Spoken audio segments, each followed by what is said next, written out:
रामकृष्ण हरी शेतकरी बांधवांनो,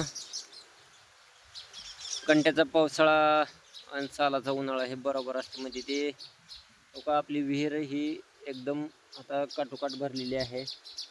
फुल पाणी आलं विहिरीला. आणि गावातील म्हणजे सगळ्याच विहिरीवाला पाणी काठोकाठ हे आलेलं आहे. फुल विहिरी भरलेल्या आहेत. सदरला पाणी आलंय, आपण या ठिकाणी पाहू शकतो. या ठिकाणी झूम करून दाखवतो. एकदम नितळशंक पाणी या ठिकाणी विहिरीला आलंय. हेच आपली विहीर उन्हाळ्यामध्ये अर्धा पाऊण तास चालत होते. आता 2-4 मोटरी जरी टाकल्या आणि दिवसभर जरी चालू ठेवल्या तरी पाणी हलत नाही. म्हणजे इतका या पावसाचा फायदा झालेला आहे. नितळशंक पाणी आहे एकदम. आणि हेच उन्हाळ्यात पाणी म्हणलं तर अर्धा पाऊण तासच मोटर चालते. आता भरपूर असं विहिरीला पाणी आलेलं आहे.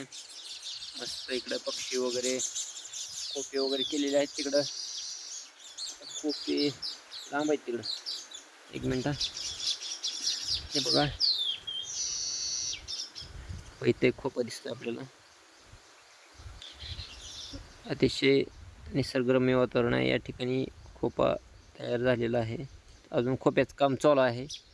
अर्धा खोपा तयार झालेला आहे, अर्धा राहिला आहे. तर अशा प्रकारे पक्षीसुद्धा विहिरीमध्ये आपले खोपे, आपले घरटे तयार करत आहेत.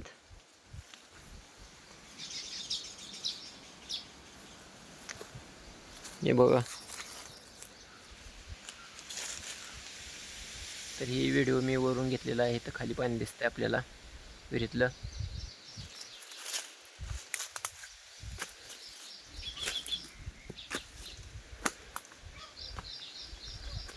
यावर्षी भरपूर असा पाऊस आपल्या शिवपरिसरामध्ये भागामध्ये झालेला आहे, मराठवाड्यामध्ये. आणि त्यामुळं फुल काठोकाठ ह्या विहिरी भरलेल्या आहेत.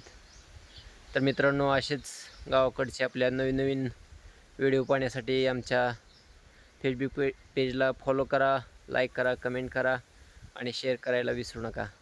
रामकृष्ण हरी.